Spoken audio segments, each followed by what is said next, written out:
Bem-vindos a todos a esta organização de Build Again.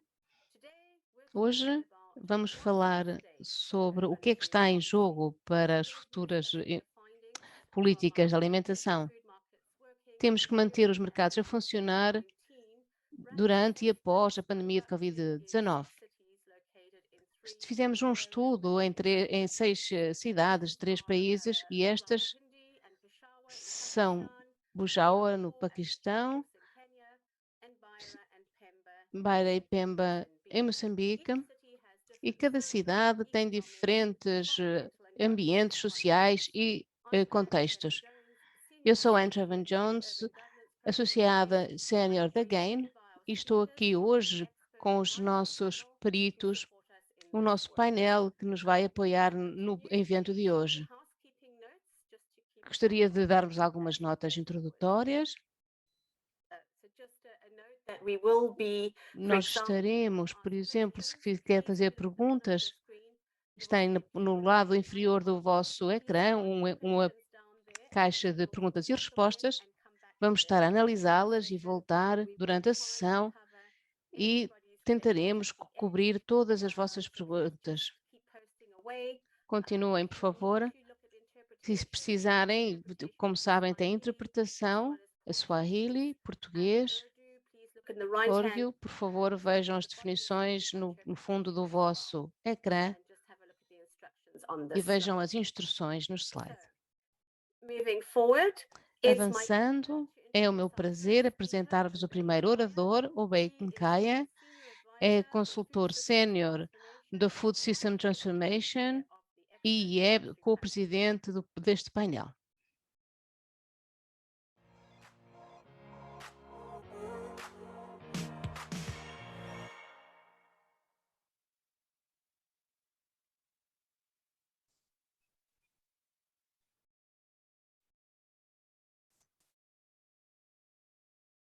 Thank you. Obrigado. Thank you very much. Obrigado, Anne. Boa tarde. I'm going to just speak a little bit Vou falar um pouco on the context e of definir this, o contexto discussion this desta afternoon discussão desta tarde, by introducing to you apresentando-vos the objective really os of this objetivos X75 of keeping desta market nossa iniciativa manter os beyond mercados a funcionar COVID-19. durante e So depois this da work pandemia stream Covid-19. focus on Esta identifying iniciativa policy needs and opportunities to shape foca-se our nas food market oportunidades strategy. de manter o mercado And we alimentar aim a at funcionar. facilitating Estamos a evidence-based facilitar provas coordination em coordenação so that really cities and com cidades reais future e food de maneira a saber como é que as system cidades podem resilience, tornar-se alimentarmente achieving quality resilientes e availability assegurar a disponibilidade and access to e safe, acesso desirable and nutritious food a alimentos by seguros e residents, nutritivos, especially most vulnerable, especialmente nos particularly povos mais vulneráveis e nos sítios mais vulneráveis. gender lens, because really both men, Na women, realidade, homens girls, e they have mulheres e different but raparigas sometimes têm similar diferentes, mas às nutritional vezes similares mercados de needs. alimentares e necessidades. So for us to do Por that isso, and para gather fazermos evidence, esta we recolha put de in place dados, colocamos em ação experts who peritos formed what we call do que nós experimental group chamamos in o September. grupo de trabalho em This setembro, is a 12 um grupo de 12 member panel membros, um painel, really which helped us to provide the que technical ajudou-nos advice a encontrar in support ajuda of building técnica e this apoio para evidence. construir And estes these dados members really have concretos. E estes diverse membros knowledge and são expertise de from campos public diferentes, health, da food saúde safety pública, and aos serviços urban de saúde, governance, agendas de planning and governação, coordination. planeamento So e coordenação. the panel is really É um rich painel and realmente rico e trabalharam three countries, which my nestes 3 colleague países com os meus just mentioned, colegas three countries, and others sit at the global level to provide that e têm expertise uma rede all global para together. transmitir estes So conhecimentos they came entre with eles. us to Trabalharam review the conosco para evidence analisar and os dados provide input on concretos e policy dar-nos as on suas the coordination perspectivas sobre mechanism as políticas well. e mecanismos de coordenação. So this Estes grupos permitiram-nos chegar a alguns dados e vamos partilhar convosco algumas das nossas conclusões. E gostaria de dizer que estes dados que vos vamos dar agora são específicos dos contextos de algumas cidades, mas alguns podem ser emprestados, por assim dizer, a cidades com contextos semelhantes para construírem a sua rede de resiliência. Mas estas descobertas são específicas para estes mercados. É claro que os mercados são diferentes de país para país e mesmo dentro do mesmo país. Mesmo as medições durante o tempo do Covid foram diferentes, quer durante com os confinamentos, as quarentenas, as seleções de mercado foram diferentes. Neste momento, nós tencionamos levar a cabo políticas que nos permitam melhorar a qualidade de vida nas cidades e foram mesmo as pessoas das cidades que nos deram estas informações. Temos que gerar soluções que sejam adequadas para elas. Não se trata de políticas, de regulamentos do governo, mas saber introduzir estas pessoas como parte da solução para desenharem como podem melhorar a infraestrutura do mercado para se assegurarem que as suas necessidades de mercados de segurança e de abrigo estão cobertas. Não há dúvida que a qualidade e a segurança dos alimentos é muito importante. Vamos fazer uma workshop e trazer estas pessoas, juntar essas pessoas para haver coordenação e para podermos propor soluções. Gostaríamos de continuar com estes esquemas de resiliência depois do Covid-19, porque os mercados vão continuar e é preciso certificar-nos que as soluções que estão agora a ser encontradas envolvem todos os atores do mercado e não só alguns. Eu penso que estes dados vão mostrar a maneira como isso pode funcionar e penso que vai funcionar bem. Para a frente, no próximo mês, vamos produzir uma fact sheet com alguns destes dados e com as coisas implementadas. E em setembro, vamos também criar ferramentas que são também importantes para o futuro. Hoje vamos focar-nos nestas equipas e ver como estas soluções são importantes para a saúde alimentar e que podem ser importadas, adaptadas a outras cidades, embora todas diferentes, mas são importantes para a consciência do mercado. Obrigado.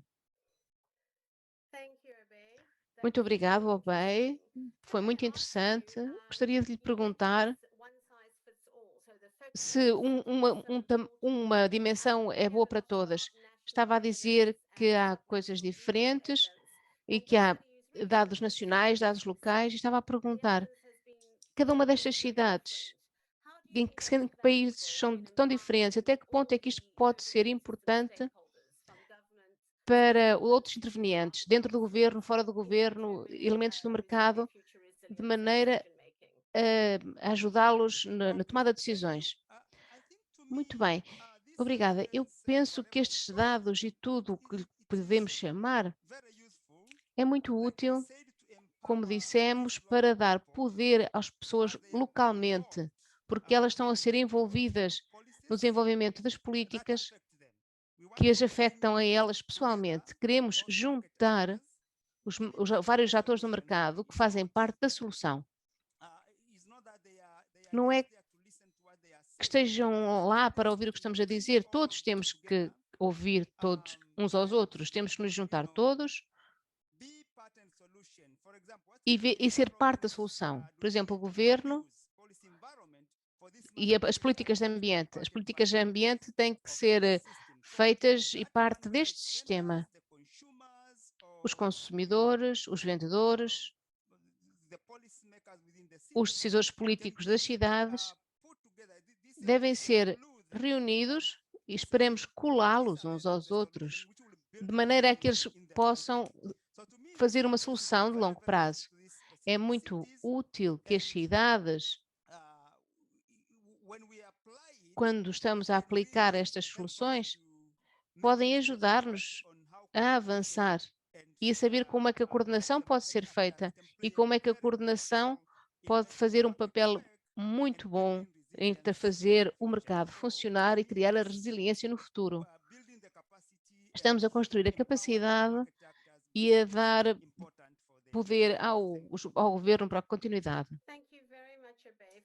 Muito obrigado pelas suas opiniões e, continuando, tenho o prazer de passar a palavra a Genevieve Fernandes, pesquisadora da Global Health Governance da Universidade de Edimburgo, que falará sobre as rápidas avaliações realizadas no Paquistão. Ela vai falar das investigações em Rawalpindi e Peshawar. A palavra é tua.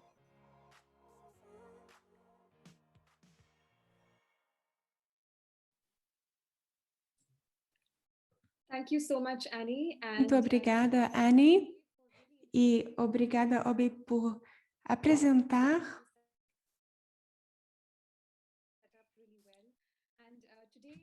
E hoje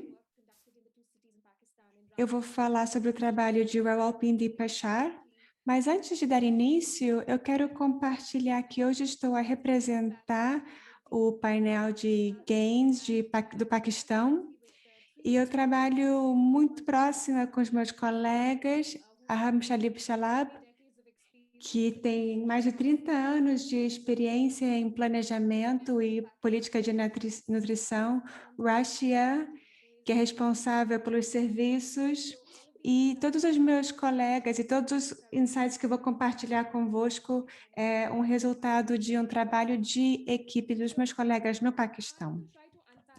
Então, eu vou tentar dar 5 insights nos próximos minutos. O primeiro tem a ver com as parecenças e as diferenças dessas duas cidades no Paquistão, Rawalpindi e Peshawar. Então, Rawalpindi é conhecido como Pindi e fica muito próximo à capital do Paquistão. E tem muita indústria, e Peshawar fica na província KP, no norte do Paquistão, com a fronteira com o Afeganistão. Então, ambas cidades têm cerca de 2 milhões de habitantes, e então são as parecenças que elas têm. Sobre os mercados alimentares, ambos têm mercados estratégicos, uns hubs que servem o resto do país.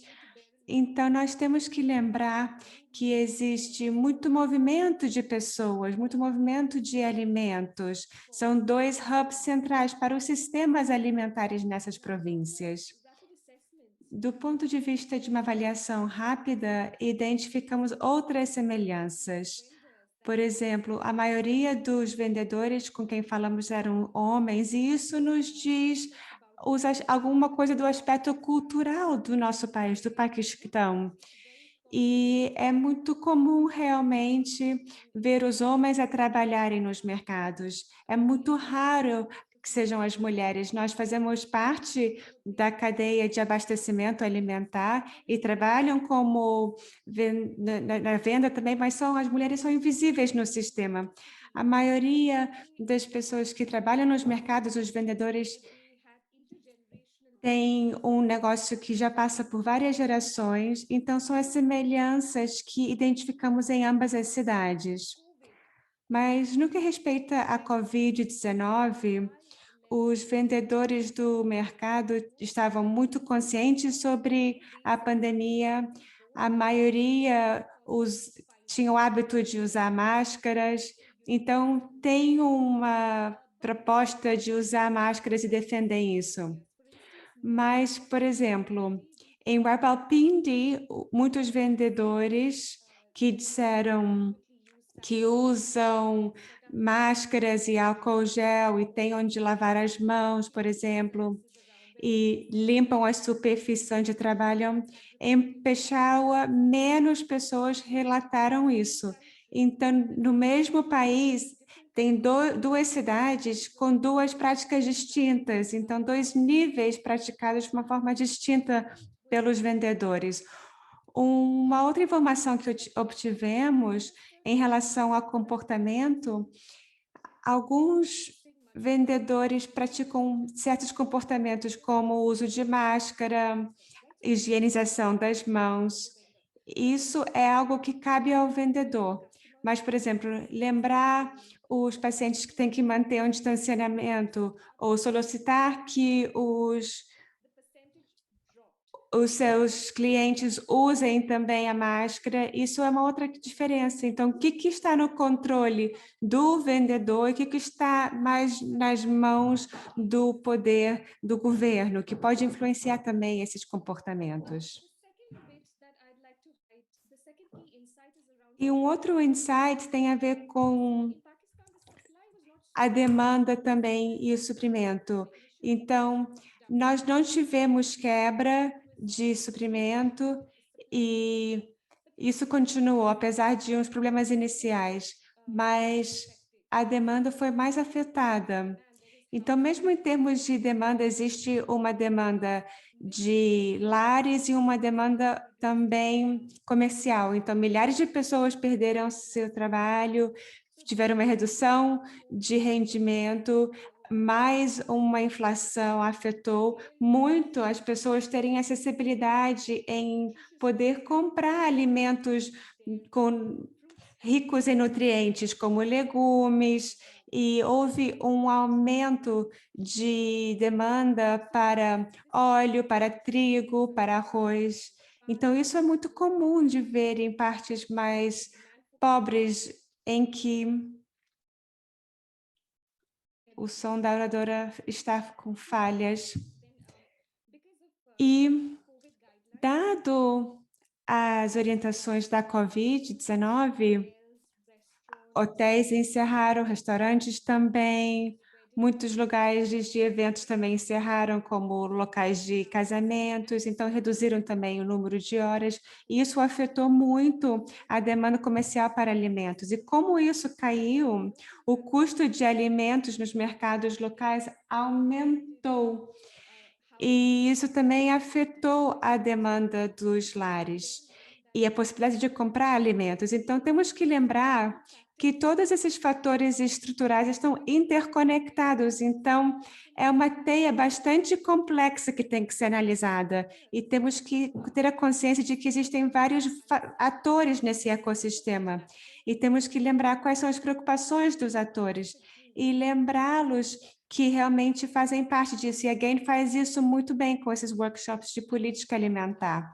Um outro ponto, o terceiro ponto que eu queria ressaltar hoje, como acabei de referir,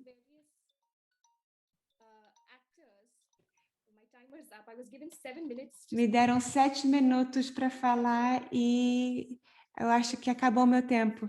Sim, se puder concluir, agradecemos. Perfeito. Então, simplesmente para concluir, e eu estou aberta às perguntas, os resultados mostram que temos alguns desafios, mas também salientou que temos muitas oportunidades. Então, eu vou passar muito rapidamente sobre as grandes oportunidades que temos.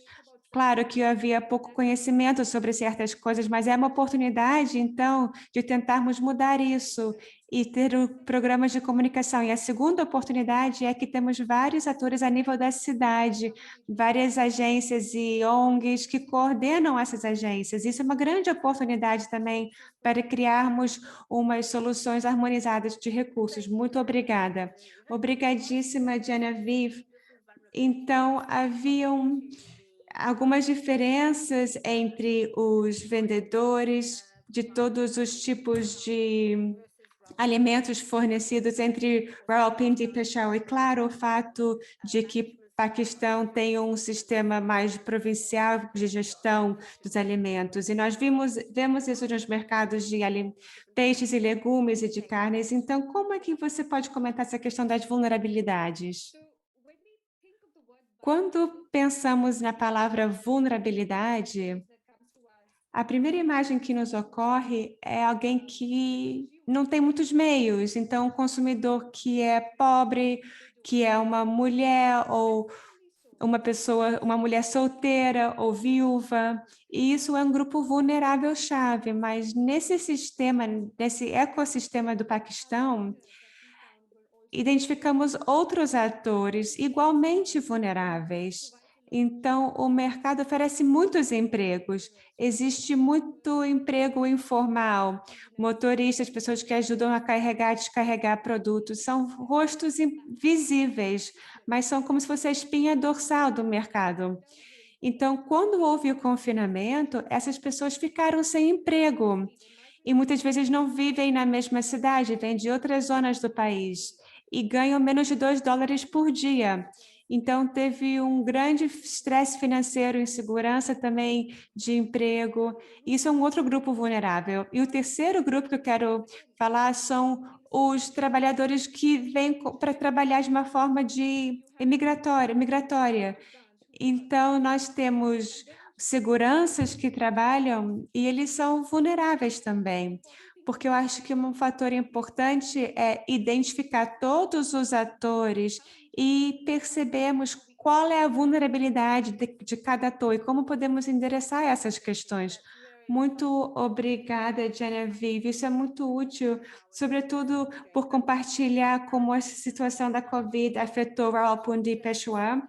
E tenho o prazer de passar a palavra a Jane Musindi, que é presidente do setor agricultura do Quênia, privado, setor de aliança, o CAPSA. E a Jane faz parte da equipa que trabalhou com Machacos e Kiambu no Quênia. Jane, a palavra é sua.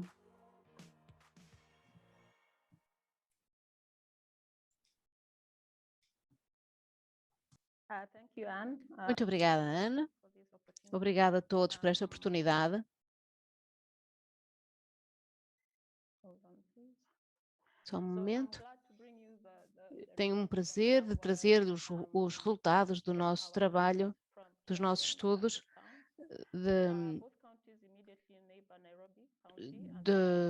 dos países, das cidades aqui à nossa volta, e as pessoas que trabalharam na municipalidade de Nairobi, que estão a viver fora de Nairobi, nas províncias à volta, são muito similares.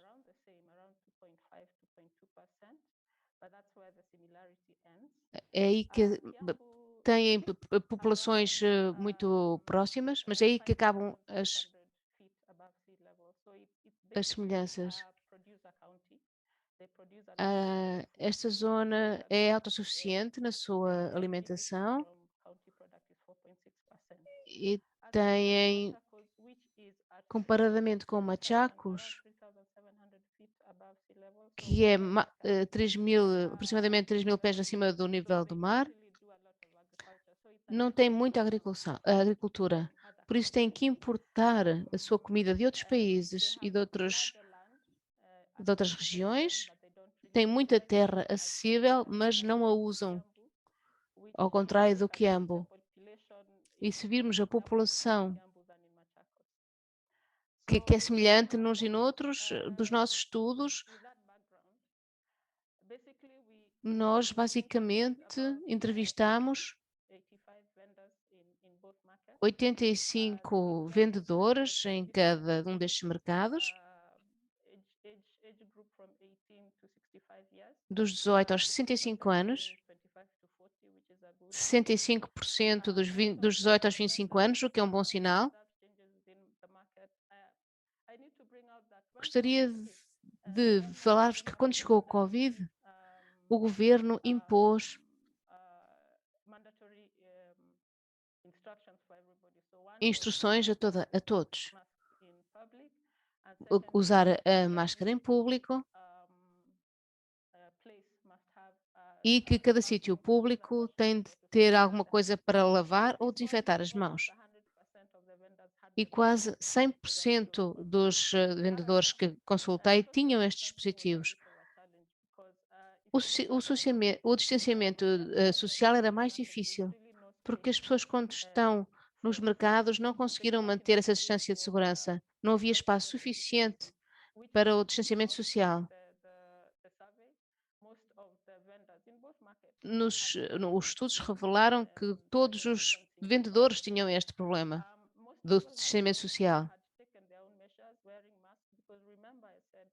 O uso da máscara, que era obrigatório, 90%, 100% usou, respeitou esta regra e usou desinfetantes.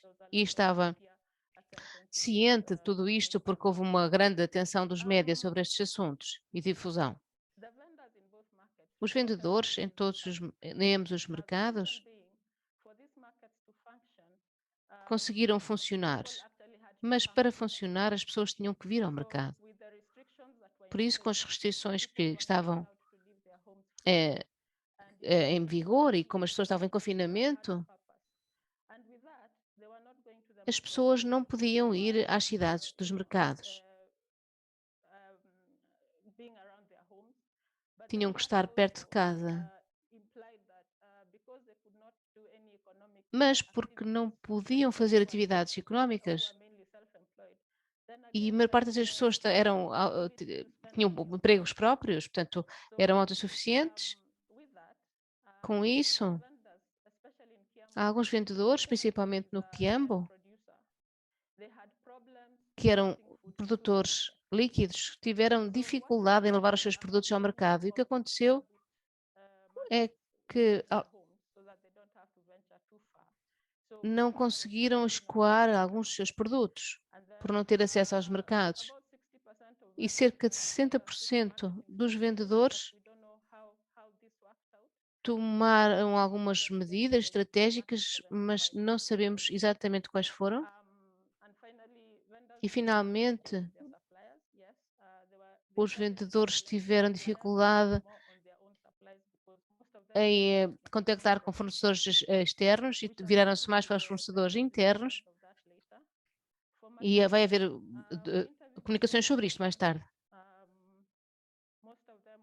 A maior parte deles eram mulheres, porque descobrimos que a maior parte dos vendedores são do sexo feminino, entre os 18 e os 65 anos. A maior parte delas num grupo mais avançado, entre os 40 e os 65 anos. Mais uma vez, houve um problema com o distanciamento social, porque não havia espaço suficiente para este distanciamento. A maior parte destas mulheres tomaram as suas próprias medidas, usando desinfetante, máscara. E a verdade é que a maior parte dos sítios não era possível entrar sem máscara. Houve muitas restrições em todos os territórios.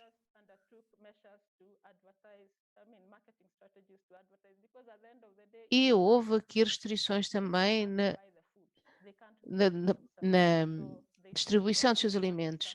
As pessoas, mesmo não podendo ir, conseguiram algumas ir ao mercado, embora a redução de números tenha sido imensa. 50% dos vendedores mudaram de fornecedores. Se conhecerem o Quênia,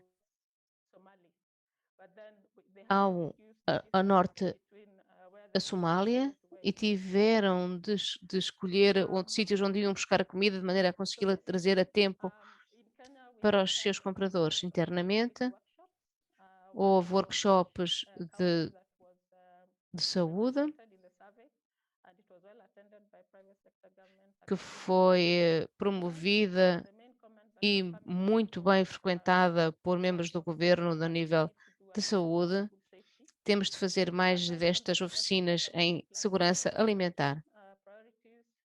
Temos que mostrar aos vários intervenientes as prioridades e fazer a promoção da segurança alimentar das pessoas. Conseguir a sustentabilidade e a segurança dos mercados,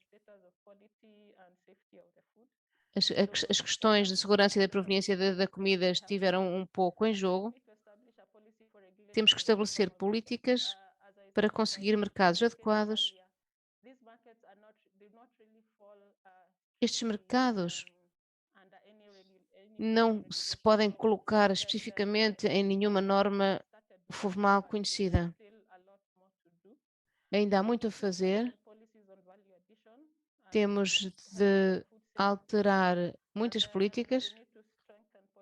Temos que reforçar políticas no planeamento dos mercados e das infraestruturas, informando os governos e saber que, quando há restrições em movimentos, os negócios que sobreviveram foram os que conseguiram implementar um sistema de entregas e mais robusto, que tinham algum dinheiro, mas os vendedores não estavam habituados a este contexto. E é tantas alterações. Temos de formalizar também e ajudá-los com formação. Os comportamentos mudaram. E há aqui uma era de hábitos durante a Covid-19. Começamos a implementar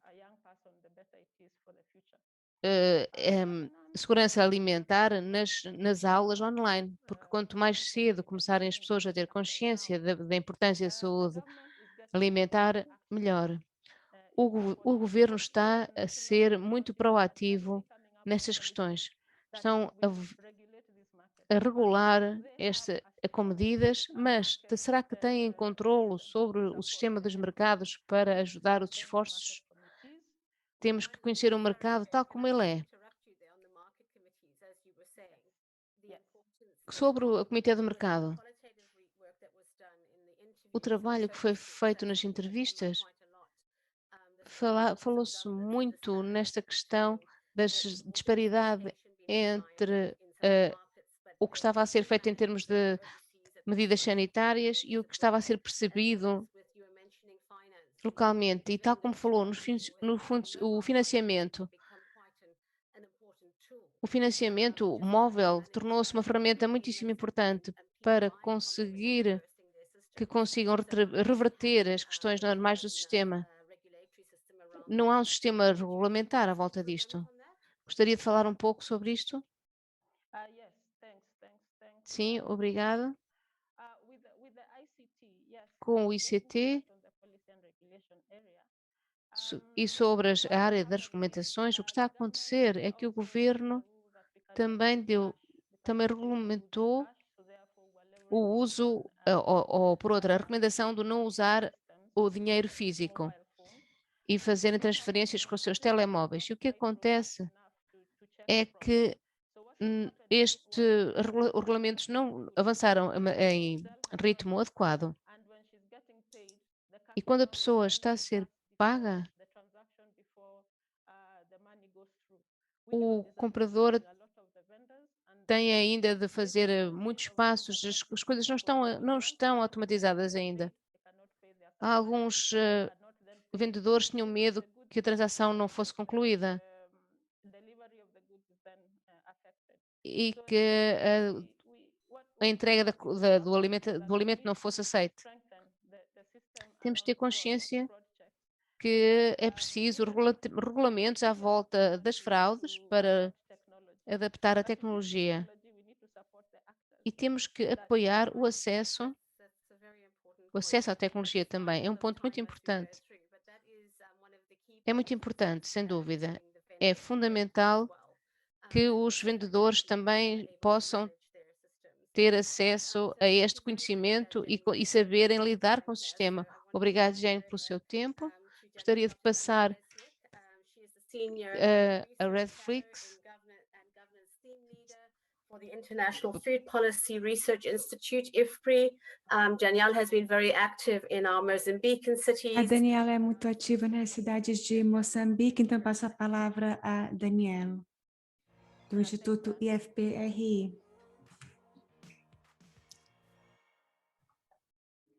Okay, well, thank you so much, Annie, for the introduction. Muito obrigada pela apresentação. E eu quero salientar o trabalho que fizemos em Moçambique, do nosso Eduardo Senga é diretor da Confederação de Negócios de Moçambique e Samuel é professor da universidade e a Jane Battersby da Universidade de Cape Town. Então, só para contextualizar, como muitos outros países, casos COVID começaram a aparecer no final de março do ano passado e o presidente declarou um estado de emergência no dia 1º de abril. E nos meses que seguiram, o governo implementou várias medidas, como fizeram no Quênia e Paquistão. E algumas restrições incluíam o uso de máscara e mudança de espaçamento físico nos mercados, e também criaram estações para lavagem e higienização das mãos. Além disso, e diferente dos outros países, os mercados foi-lhes permitido permanecer abertos, mas com um horário de funcionamento restrito. Por exemplo, tiveram que encerrar às 5 da tarde ao invés de 8 ou 9 da noite. E essas decisões impactaram os vendedores, pois o Ministério de Saúde disse que os vendedores de mercado tinham os índices mais elevados de COVID, apesar de que a maioria não tinha sintomas. Então, nós analisamos o impacto das políticas COVID em mais detalhe em 2 cidades, incluindo Beira e Pemba. Então, Beira fica na zona central do país e é a capital da província, e é uma cidade que tem um grande porto e tem cerca de 52 mercados, mas só 13 são considerados formais. E Pemba é a capital da província de Cabo Delgado e existem cerca de 14 mercados, é uma cidade menor, mas um mercado central é considerado formal, o resto é informal. Essas cidades podem ser consideradas como cidades frágeis. Beira é muito vulnerável a desastres naturais, enchentes, ainda está realmente a repor as questões depois do ciclone Idai, isso também afeta muito o mercado. Pemba foi afetado por ciclones, mas tem um desafio também de ataques de insurgentes, e as estimativas dizem que nos últimos 3 anos, mais de 400 mil pessoas foram deslocadas e muitos procuraram refúgio em Pemba.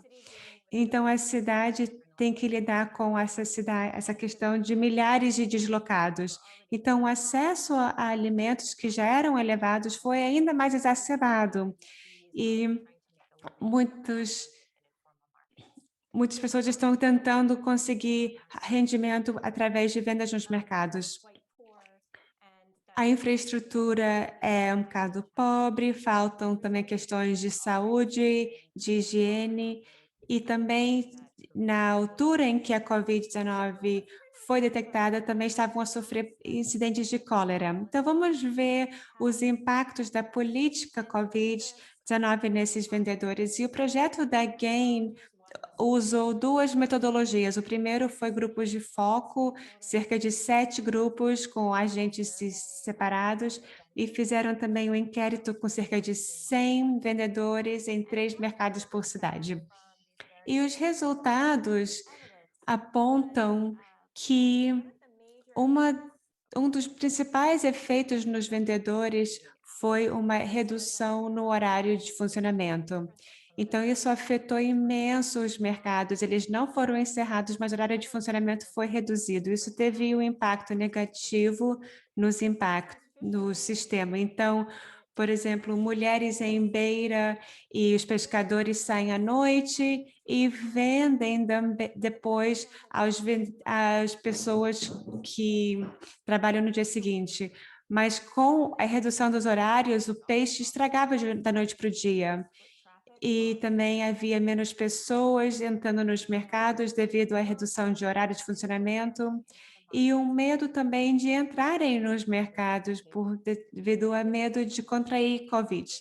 Então, isso afetou mais as mulheres nas cidades, pois são as mulheres que predominantemente vendem os alimentos frescos, frutas e legumes. Em Pemba, os agricultores não conseguiam vender seus produtos, por exemplo, frangos, devido a os fornecedores terem sido afetados porque vinham do Malawi e os clientes não estavam preparados a pagar os valores mais elevados. Então, tiveram que realmente lidar com muitas questões ligadas a essas questões. E também as padarias foram afetadas, os clientes vinham às 5 da manhã comprar seu pão, mas o confinamento implicou que as padarias não podiam estar abertas e as pessoas não vinham comprar de manhã. E a redução do horário de funcionamento fez com que os vendedores consumiam e compravam menos estoque porque não vendiam tanto. Então, isso limitou também a venda e impactou também a possibilidade deles comprarem sementes. Então, houve também vários impactos em termos de nutrição e muitas pessoas, muitas vezes não percebem, são a tributação de que esses mercados representam para as cidades em África. Então, rendimento desses vendedores e menos disponibilidade de pagarem no crédito resultou em menos coleta tributária. E isso afetou também o que o governo tem para investir em infraestrutura para melhorar também as questões de higiene também e armazenagem de frios. Então, tem essa questão de emergência e usando essa ótica de mercados urbanos, vimos como uma questão afeta a outra, mas também esses efeitos de onda em países como Moçambique que não tiveram confinamento tão severo. Então, eu passo a palavra de volta à Ana. Muito obrigada, Daniel. E as sondagens são uma coisa, as pesquisas são uma coisa. E também tiveram trabalho com os grupos de foco. E quando pensa nessas duas entrevistas entre Beira e Pemba, alguns envolviam pessoas do governo e os decisores políticos e outros envolviam vendedores. Consegue comentar algo sobre os vendedores ou pequenos empresários, o que eles podiam fazer para melhorar a sua situação? Como é que eles se sentiam com o relacionamento que eles tinham com o governo nesse contexto? Ótima pergunta. Nós vimos muitos comportamentos que foram adaptados, mas como Jenny e Jennifer falaram, nas suas cidades no Quênia e Paquistão, o mesmo ocorreu em Beira e Pemba. Os vendedores abandonavam os seus locais e tentaram abordar os clientes através da janela do carro ou na rua. Então, sabendo que os clientes tinham medo de entrar no mercado devido ao contágio, eles saíram para as ruas para tentar atrair os seus clientes. E isso criou algumas tensões por si, mas foi uma das formas que eles encontraram de se adaptar. Também percebemos que alguns pescadores e mulheres tentaram congelar o pescado para tentar reduzir a quebra, mas isso aumentou o custo, porque, claro, para congelar a pesca não é nada barato. Em Pemba, descobrimos que alguns vendedores usavam seus filhos para tentar vender seus bens, porque as crianças não eram tão impactadas por não usarem máscaras. Então, isso também afetou o trabalho com menores de idade, e em ambas as cidades ofereciam descontos para tentar atrair clientes e para tentar engajar com algum trabalho de promoção dos seus bens, para encorajar que os clientes voltassem aos mercados. Então, são alguns exemplos dos comportamentos que eles fizeram para adaptar a situação. Muito obrigada, Daniel. E vamos passar, então, agora à sessão de perguntas e respostas.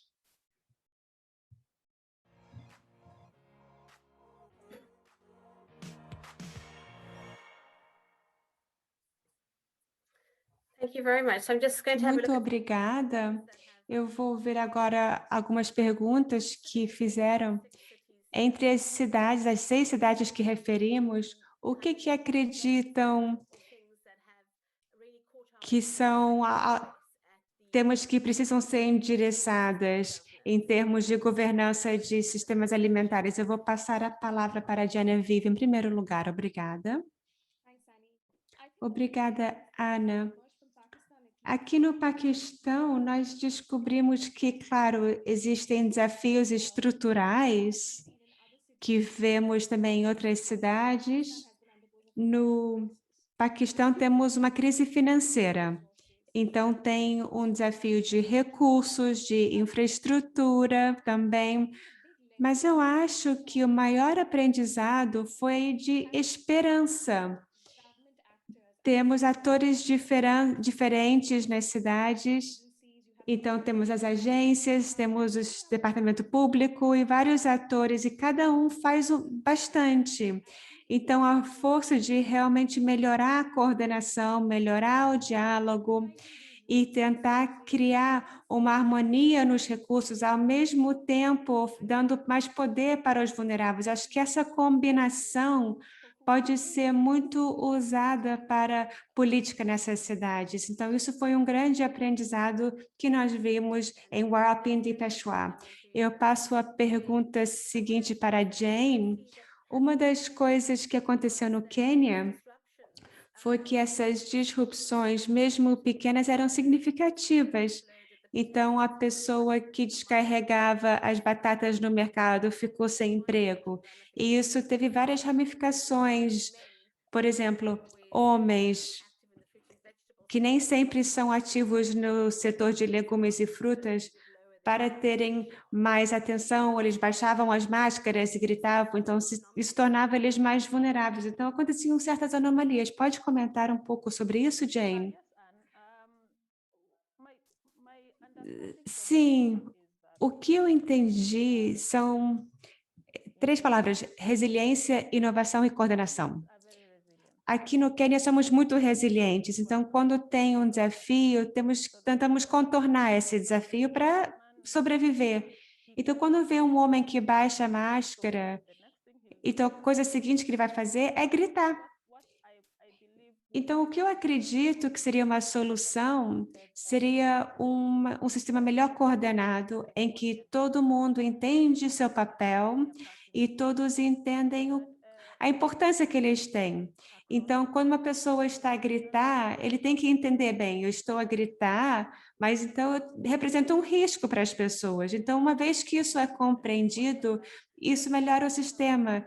Nós, assim, conseguimos nos tornar mais resilientes. Muito obrigada, Jane. E, Daniel, temos uma pergunta do Gianfranco Galvez. Gostaria de saber o motivo para a redução do horário de funcionamento dos mercados, e o governo ofereceu alguma flexibilidade em relação a isso? Sim, boa pergunta. Nós vimos uma redução de horário no mundo inteiro. Os governos fizeram várias experiências com horários de funcionamento, e a motivação por trás disso era para reduzir picos, sabendo que as pessoas se juntam depois do trabalho, quando saem dos escritórios e vão para os mercados, tende a haver uma grande densidade, então uns picos em determinados momentos do dia, que as pessoas tentam comprar seus alimentos, voltar para casa de autocarro. Então, reduzir esse pico foi um grande motivo. E vimos também que o governo tentou ser mais flexível. No início, eles realmente foram mais rigorosos. Isso é muito bom, tem que realmente forçar essas leis. E a polícia garantia realmente que os mercados fechavam de acordo, mas essa política foi relaxada com o passar do tempo. Muito obrigada, Daniel. Genevieve, uma outra pergunta. Poderia, por favor, falar em mais detalhes sobre os atores principais que afetaram os mercados em Rawalpindi e Peshawar e os seus papéis? E, por favor, Fale um pouco mais sobre como no Paquistão você tem a parte de frutas e legumes, depois a parte separada de carnes, e como esses vendedores encararam as autoridades e o governo e as políticas de formas diferentes. Ótima pergunta, e que bom que me fizeram, porque essa pergunta que eu realmente queria tratar esse tema. Em ambas as cidades, bom, são mercados especializados. Então, você tem o mercado do peixe, o mercado da fruta, o mercado dos legumes, mas essa é a regra geral no Paquistão. Então, nós vimos que indo a partir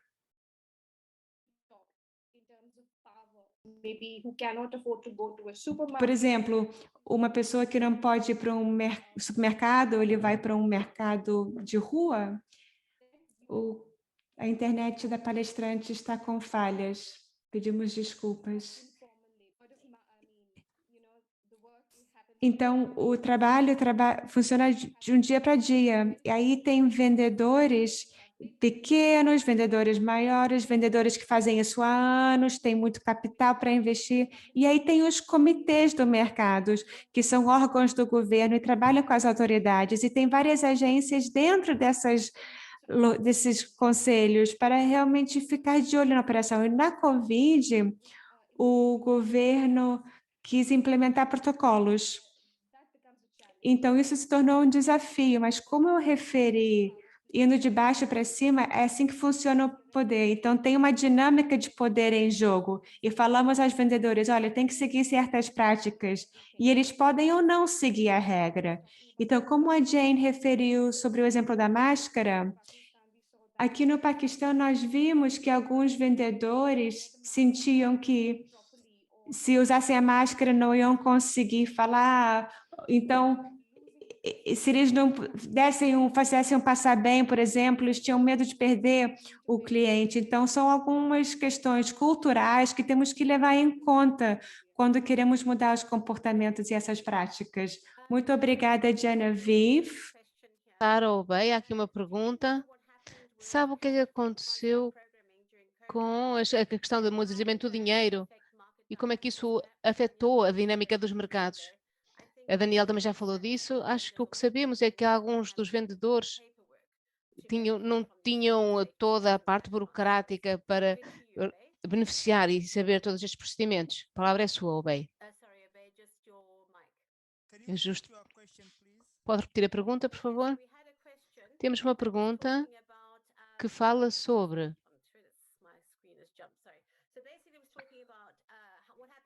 o que aconteceu às transferências de dinheiro. Como é que os diferentes atores beneficiaram sobre a segurança financeira? Onde é que estavam nesse processo? Se tinham os documentos disponíveis, os sabiam usar? Eu penso que transferências de dinheiros foi usado para apoiar os mais vulneráveis e penso que estas transferências, talvez com os telemóveis, foi usada como uma maneira eficiente de lidar com a crise do Covid. Eu penso que os beneficiários talvez tenham tido alguns desses desafios, especialmente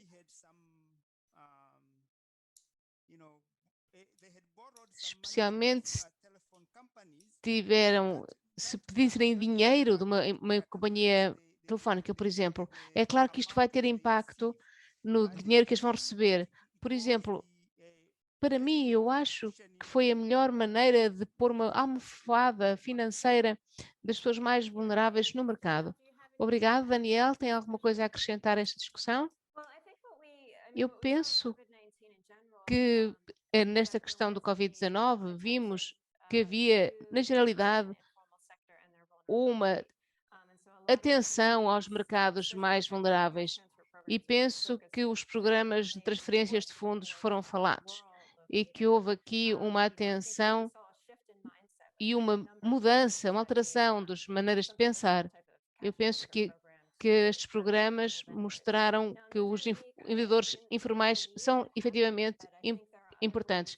Em Moçambique, Eu penso que há outras maneiras de diminuir as vulnerabilidades. Por exemplo, retirar ou atenuar as licenças necessárias para operar, para eles continuarem a poder vender sem ter que pagar as multas que têm esses regulamentos a impor.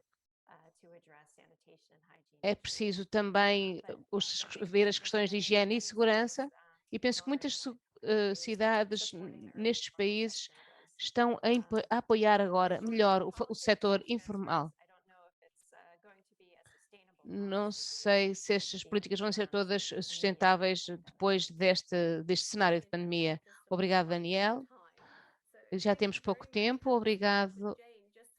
Gostaria de falar, de pedir à Jane quais são as principais conclusões que tira daqui ou as principais ideias que gostaria de nos deixar hoje. Jane? Obrigada, Anne. As minhas conclusões é que tudo isto foi novo para todos e levou-nos a pensar novas maneiras de fazer negócio. Os governos, nós fizemos parcerias com governos, com o setor privado, para a coordenação das atividades, para podermos apoiar as pessoas. As dificuldades juntam-nos. E isso é um facto. Nós todos temos de ter comida na mesa. Precisamos de apoiar os pequenos vendedores que têm que comer como as outras pessoas, e há muitas políticas agora que querem apoiar estas pequenas empresas, pequenas etnias e os mais vulneráveis. Fico contente por isso. Muito obrigada. Genevieve, passo-lhe a palavra, os seus últimos comentários, por favor. Obrigada, Anne. Gostaria de dizer que a solução para mercados resilientes reside nas suas pessoas.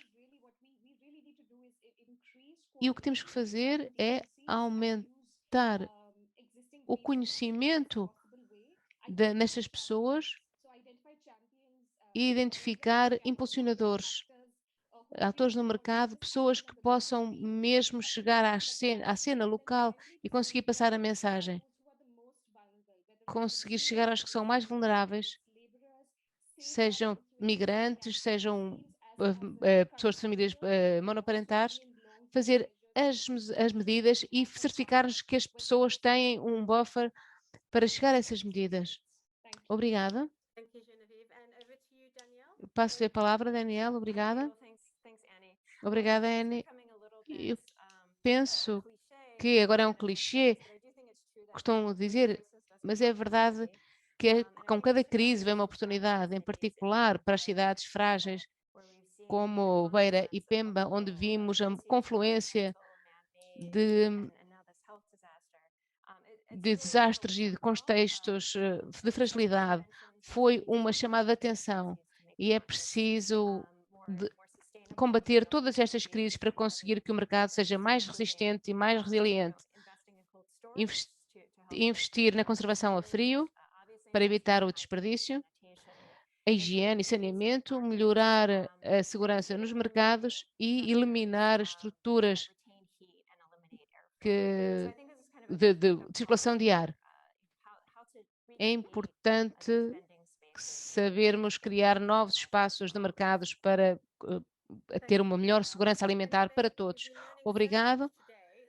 Aprendemos tanto hoje, especificamente, sobre a importância de cada ator do sistema. É importante apoiar muita gente por trás, as famílias, criar oportunidades de emprego, não só a maneira como se pode ajudar agora, mas também ampliar este apoio, estas possibilidades para os próximos problemas que possam surgir.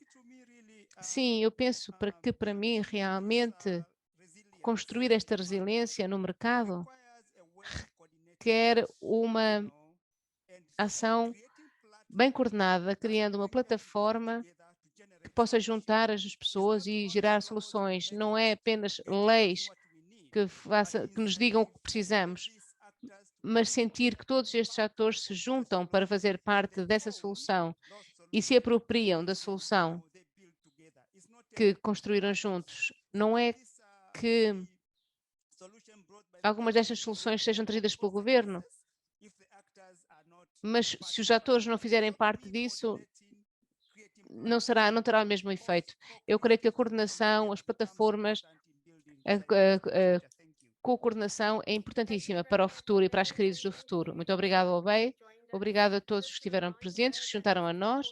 Esta gravação vai estar disponível em inglês, em português, em urdu e em swahili. Vamos agora ver um vídeo rápido. Obrigado a todos.